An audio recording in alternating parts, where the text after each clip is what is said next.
మేము తిరుపతికి ఇంతసార్లు వెళ్తాము అంత భక్తులు అని చెప్పినప్పుడు ఇలాంటి వెధవేషాలు వేస్తారా? లాస్ట్ టైం చేశారు కదా. అవును, అంటే లిటరలీ కేక్ కటింగ్ వెధవేషాలు అంటే కేక్ కటింగ్ వెధవేషాలు కాదు, కానీ ఎక్కడ చేయకూడదు అన్న చోట చేయకూడదు. కొండపైన ఇటువంటి చేయకూడదు, దరిద్రాలు ఎక్కడ చేయాలి అనుకున్నప్పుడు అక్కడ చేయాలి. లిమిట్స్ తెలియకుండా వ్యవహరిస్తే ప్రతిదీ ఒక నెగటివ్ లాషే వస్తుంది.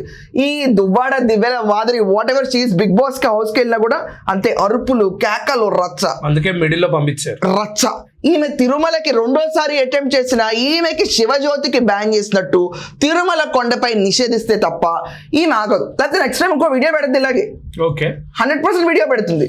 సో ఈమెని ఎంత ఆపుదామన్నా ఈమె ఆమదు. ఇదొక లిటరలీ ఎదిరిగించే మైండ్ సెట్. దేనైనా ఎదిరిస్తానంటే తిరుపతిని ఎదిరిస్తాను, తిరుమల రూల్స్ని ఎదిరిస్తానంటే తాట తీస్తారు. అవును, ఇప్పుడు శివజ్యోతిని జనాలందరూ ఎలా అన్నారు ఆ రోజు? ఈరోజు దివ్యల మాదిరి ఏమైనా దిగొచ్చిందా? ఏమైనా దిగొచ్చిందా? ఏం చేసిందని చెప్పి లిటరలీ వీళ్ళని చూసిన తర్వాత లిటరలీ చాలా మంది రేపు ఇన్స్పైర్ అవుతారు.